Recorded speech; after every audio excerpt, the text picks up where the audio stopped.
Welcome to the House Planet Playbook, your go-to guide for mastering short-term rentals. In this special series, we're sitting down with 30 of the world's top property managers to uncover what really drives success in the vacation rental industry. You'll hear their stories, learn the key lessons they've picked up along the way, and discover the game-changing tech they use to deliver 5-star guest experiences. If you're serious about growing your STR business, you're in the right place. We've also developed an ebook featuring the stories of every manager in this series, and you can download it for free. Head to houseplanet.club to find out more.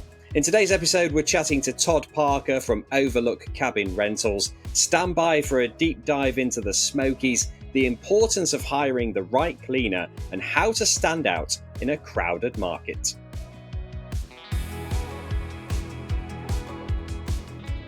This special series is brought to you by Houseplanet and Hospitable, the smart AI-powered property management software trusted by hosts worldwide. With Hospitable, you can automate guest messaging, sync calendars across platforms, and manage your rentals with ease, all from one powerful, easy-to-use platform. If you're keen to run your short-term rental on autopilot, try Hospitable today. Visit hospitable.com/houseplanet to see how the platform can save you time, reduce stress, and maximize your earnings. Todd, thank you for being part of the House Planet Playbook. Let's start with you. What's the name of your company? Where are you located? And how many rentals do you manage?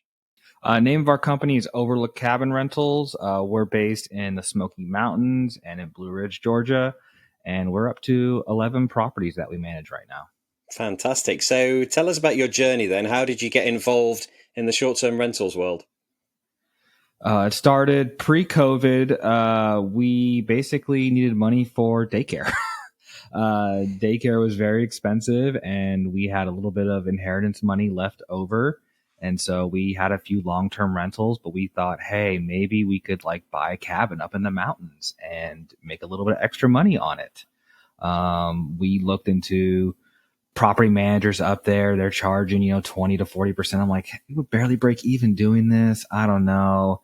Then just doing research, we said, hey, maybe we could self-manage this thing from a distance, and hey, we'll give it a shot. If it works, it works. And we literally closed on our first cabin the day the NBA season shut down from COVID. So I just thought, great, we just bought a bed and breakfast, a little cabin that nobody can travel to. So aren't we the smartest people in the world? But COVID ended up being kind of a little bit of a blessing in our industry up there, because people wanted to travel to cabins. They wanted to go on vacations, but not be near anybody. So they were kind of a perfect getaway for people that were going stir crazy. And that kind of started us down our journey of buying another property, building another one. And then we just kind of built our whole brand from there. Tell us about your journey then. How much have you learned, and what are the key lessons learned since you started hosting? Some of the big things I would say is to always make sure you set your guest expectations properly. When you are out there advertising your rental or your property, you need to make sure that the guest knows what they're buying, basically, when they approach it.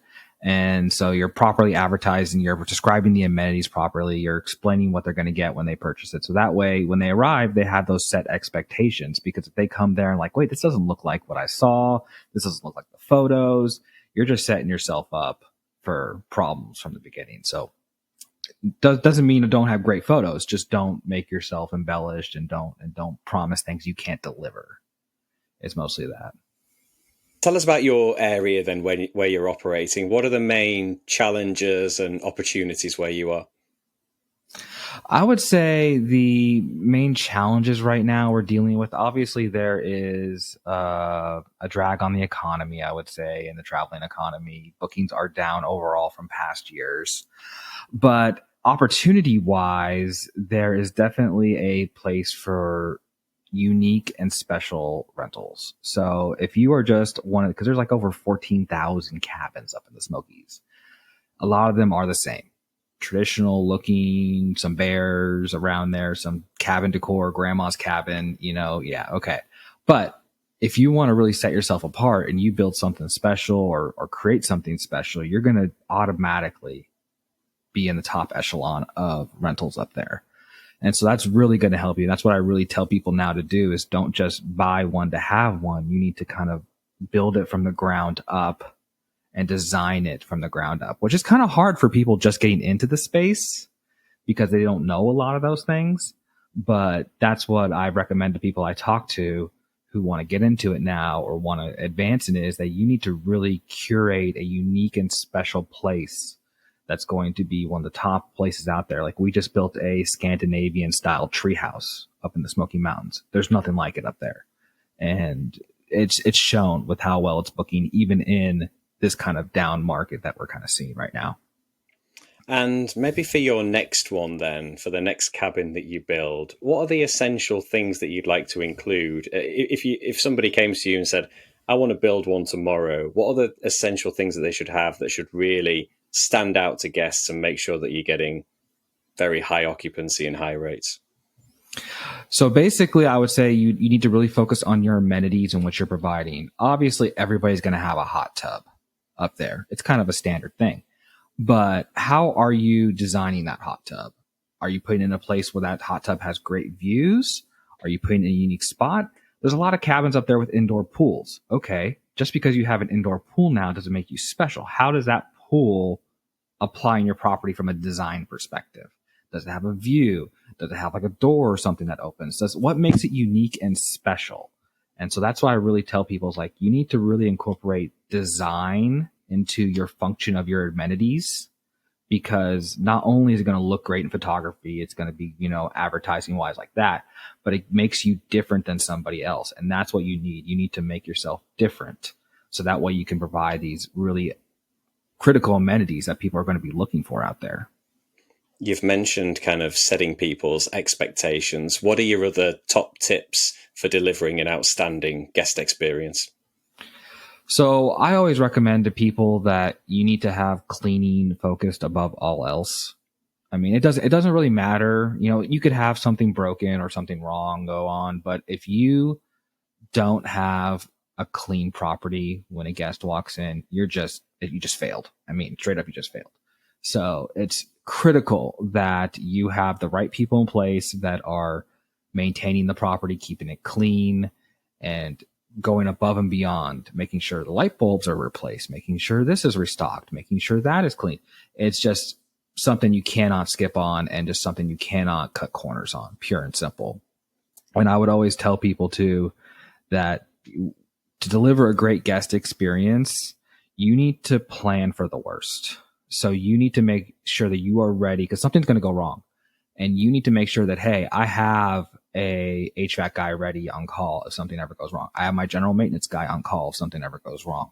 I have this person if this goes wrong.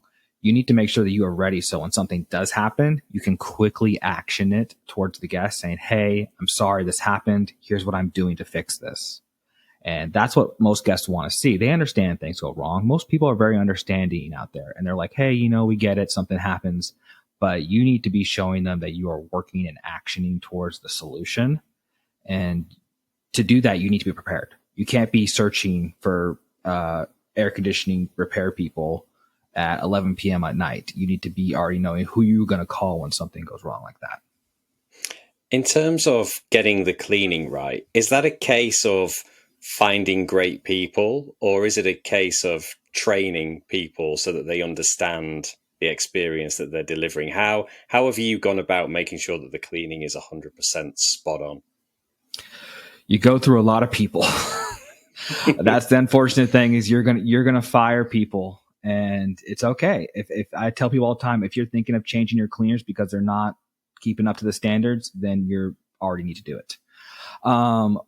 It's basically finding people that know what they're doing. They have great references, so that they work for other people. You talked with other owners, they recommend them, and then holding those people to account. So making sure that you have your own inspector. Like we have an inspector come by randomly once every 2 months, and they will generate a report for me. And that way I can see basically, hey, what's getting missed, what's not getting missed. We visit our properties every so often to double check them. But it's always making sure that our properties are, I don't want to say spotless, but pretty darn close, because it's you'd be surprised what people will find in a place, and you need to have it set to those standards. And it's difficult. It's difficult. You will go through people who don't view your property in the same light you do. And it's really, once you find those people, like the cleaners we've had in the Smokies, we've had them for 4 years now. But before that, we went through 3 others because I just like, I can't have this. I can't have this standard. This is not the way I'm going to do business. And basically, you just got to find the right people. And it may take a while, unfortunately. Yeah, very true. And based on my experience as well, very true as well. You are going to go through a few cleaners. So in terms of the Smokies, then, you say there's like 14,000 cabins out there. You've talked about it a little bit already, but kind of what makes your rentals stand out? So I would say we kind of lucked into this, and now I've learned what makes them special. But when we first purchased our properties, we didn't understand what made them as special because we didn't know what we were doing too much back then. But now that we know, something I say that really makes our places special is the location. Not just saying, oh, I have a place in the Smokies. It's like, no, your place, when you pull up like the Airbnb map, where does it focus into? Where, when you put in the location, Gatlinburg, Pigeon Forge, all those places, where does the map center? And that's why I tell people to really focus in on. Don't go looking outside the lines. Oh, there's a great deal over here. Yeah, there's a great deal over here for a reason. Really focus in where the location is, because that's going to help you a lot. And we bought our first place. It had 0-step entry. And we didn't think that was a big deal until we realized a lot of places out there have a lot of steps to get in there and not easy parking situations. So we end up having a lot of guests who maybe have some handicap accessible needs who book our place because they're like, oh, I love it. 0-step entry. Grandma can come with us and she can get in with her walker and cane. And it's a great deal. Things that we didn't realize in the beginning were actually very things. So now when we build places and buy places, we really think about that ahead of time. How is the drive up to the place? Is it a crazy mountain road or is it very easy and accessible? So you need to really think about those things because a lot of people, people come from Florida or Ohio where it's flat and they don't understand the mountains have elevation. So even though they don't understand that, they don't care. They're driving for hours to your place. They're tired. They're exhausted. They just want to get in and check in. The last thing they want in the dark with no lights really out there is to go up a huge incline of a place they're trying to find the address and their internet's not working on their phone. So you really want to think about how is somebody going to get to the place easy. And it's something that we didn't even think about when we bought our first property. But now we're always in that mindset when we find places and look for places like how easy is somebody going to be able to get to this place? And it really matters. Yeah, it really does. Accessibility and parking. I think you hit 2 very simple things, which are really, really important. When you started out, were you like a lot of hosts, myself included? You're on Airbnb to start with, and then you realize there's a lot more to the industry and you start thinking about direct bookings and things like that.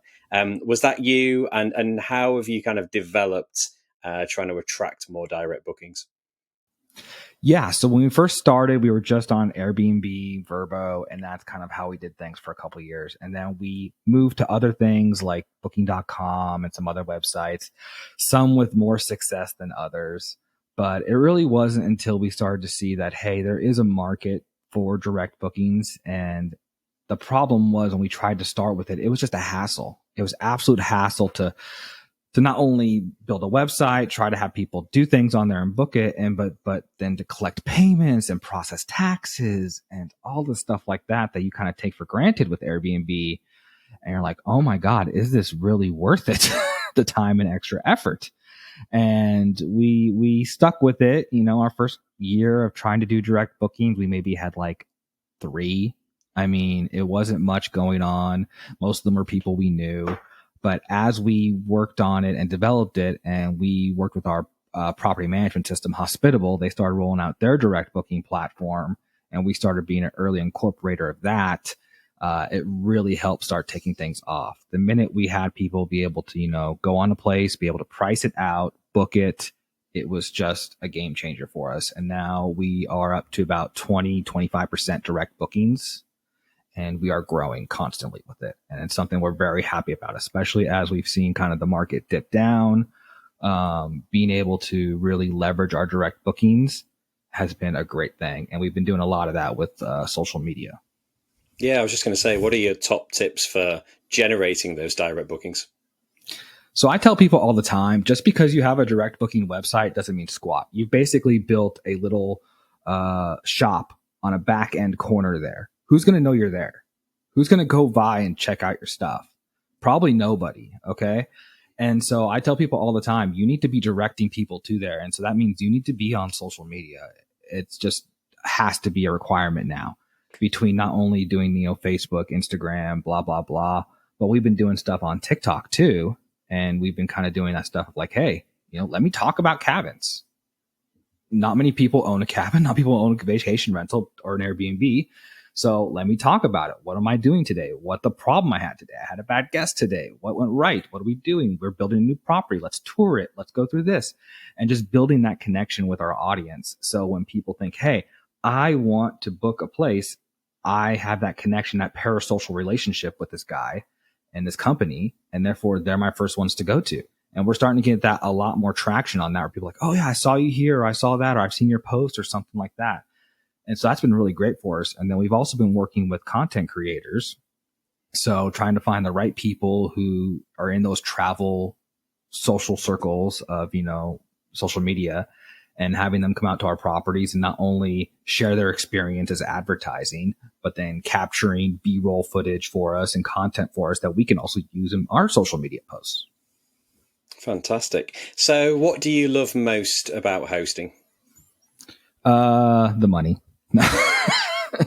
No, I mean, it is financially rewarding. I will say that. I do enjoy that.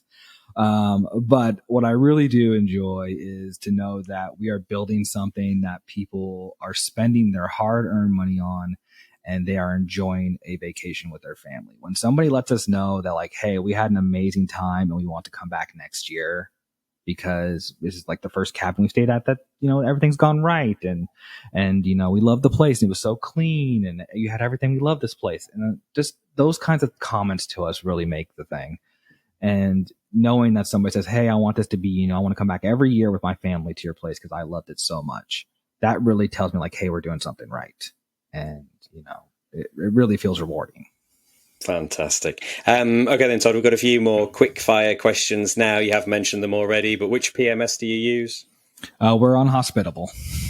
And how have Hospitable helped you to grow the business? Well, they started off really as just a channel manager, very basic messaging, which is what we needed. But they've been growing to a full property management system recently and just been coming out with a lot of good features. And they're just very easy to use. It's one of those things that I'm like, I'm comfortable that if I got hit by a bus tomorrow, my wife could log in and probably figure it out. So it's been really great for us to be able to do those kinds of things. And I just think that it's just a game changer in the long run, because a lot of our systems are going to be based around Hospitable. And the more they keep innovating, the more that's going to make our business do better. And I think I've seen that with the direct bookings that they've been doing. Fantastic. Which dynamic pricing tool do you use? We use Price Labs. Which piece of tech couldn't you live without? Tech. We have minute sensors at all of our properties, which are basically sound, noise, temperature, occupancy sensors. And they provide a comfort and peace of mind that I really appreciate, to know that, hey, if there's ever an alarm that goes off, it's going to alert me. If there's ever a fire, it's going to alert me. If somebody's smoking in the property, it's going to alert me now with their new one. So it really lets me feel comfortable letting people into those spaces now than I did before. Great shout out for a minute there. Ideally, pets, yes or no? This is a controversial topic. We do have some pet friendly properties. Obviously, your market may dictate whether you become pet friendly or not, because there's some places where, hey, everybody else is pet friendly. So if you're not, you're really limiting yourself. But it is an opportunity at a property to be pet friendly, not only because other properties are not, and also a way to earn additional money, but generally, children are worse than pets. Little kids are going to probably cause more damage to your property than any pet will. At the properties we've been pet friendly at for a while, we really haven't seen much in the way of damage. Knock on wood, that doesn't happen. So in general, I'm pro pet, but it is something that your cleaners have to be ready to handle and deal with, because you will get some breed that sheds like crazy. And so your cleaner's going to have to be doing a lot more work. You're going to have to pay them more money. So it is going to be something you're going to have to deal with. And then you are going to limit yourself, because there's some people who will look for pet unfriendly properties because they have allergies and things like that. So you need to make sure not only are you opening yourself to pet friendly properties, but you may be limiting yourself on some other guests too. Very true. I think we know the answer to this, but hot tubs, yes or no? Hot tubs are mandatory in our markets. So pretty much you have to have a hot tub. I mean, it's just a deal breaker for a lot of people. Self check-in or a personal welcome? Self check-in all the way.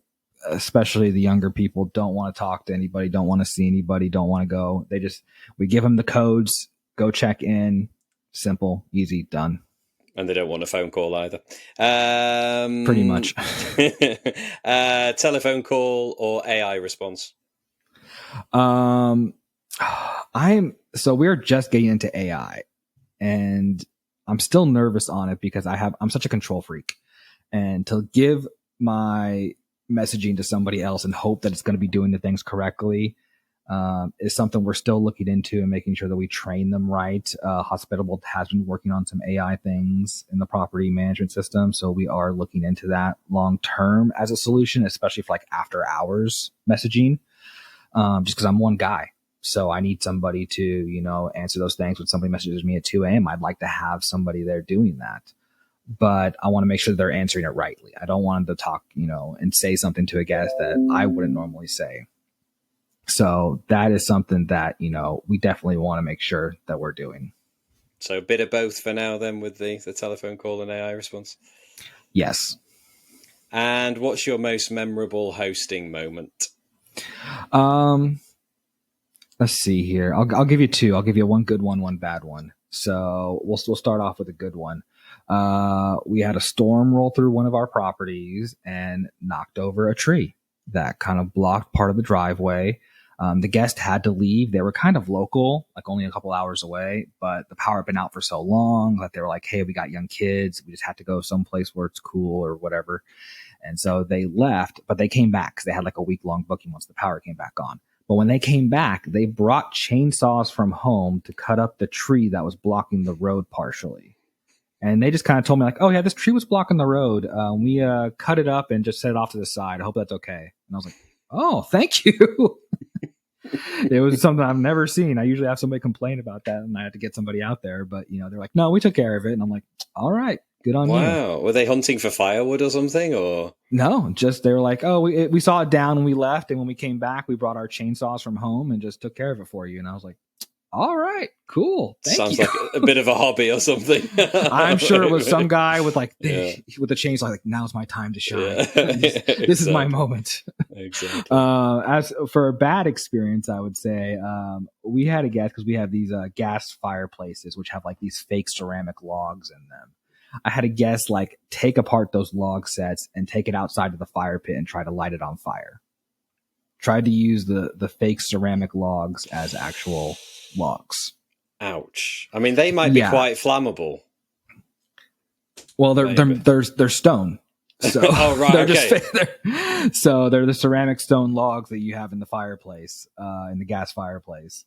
And they took it outside and tried to light it on fire in the fire pit. And I was like, oh, dear. Yeah, thanks for destroying that. So, I mean, I tell people all the time, like, you have to think that the guest that's booking your place, and this may be me, but I tell them, you have to assume that they're just not smart people.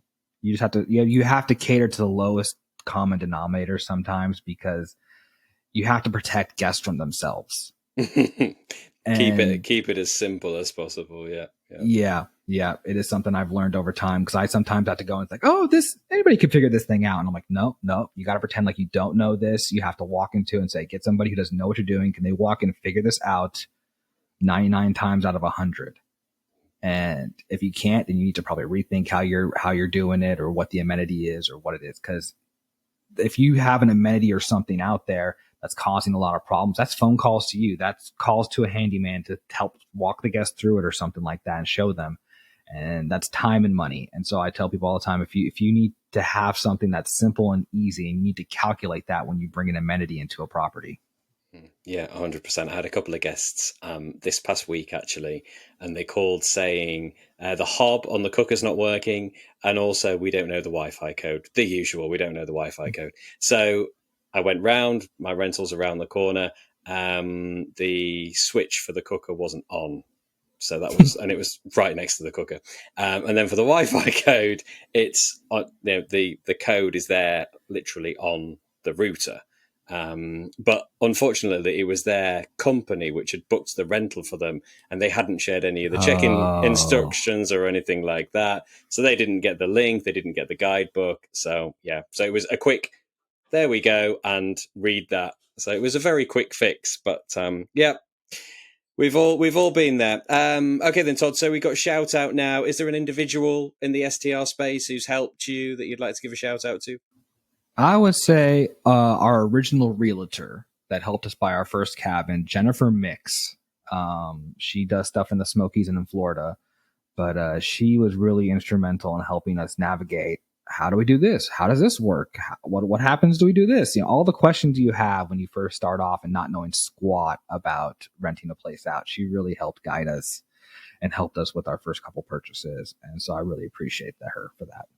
Fantastic. Final question then. Ultimate goal for your business? The ultimate goal is hopefully we can get to a size. I want to stay small, but I want to get to a size where we can do this, full time. I still have my main job going on, but I'd love to do this full time and get to a place where we can really sit back and enjoy the day-to-day stuff of our properties. And so that makes making sure that we have everything automated and down, and we can focus on growing the business long term. I don't want to be a big property manager. I like being small. It lets me kind of really cater and create really special places, which I think is more important than just number of doors. But to do that, you need to have really good systems in place. And so our goal is to make sure that we always are building on those systems. Fantastic. Sounds like a great goal. Todd, thanks for sharing your story, and thanks for being part of the Host Planet Playbook. Thanks so much. Thanks for having me. All right, that's it for today's episode. My thanks to Todd for sharing his journey and for being part of the House Planet Playbook. Remember, this series is brought to you in partnership with Hospitable, the all-in-one property management software designed to save you time and help your business thrive. Hospitable automates your guest messaging, syncs your calendars across platforms, handles team tasks, and so much more, so you can focus on delivering a top-notch guest experience or just get some of your time back. And here's the good news. House Planet Playbook listeners get an exclusive 14-day free trial plus 25% off for the first 3 months. Head to hospitable.com/houseplanet to claim your offer and start running your rentals on autopilot. For more free education for vacation rental hosts, head to houseplanet.club, where you can sign up for our newsletter, listen to our podcasts, and download our suite of ebooks. Until next time, happy hosting.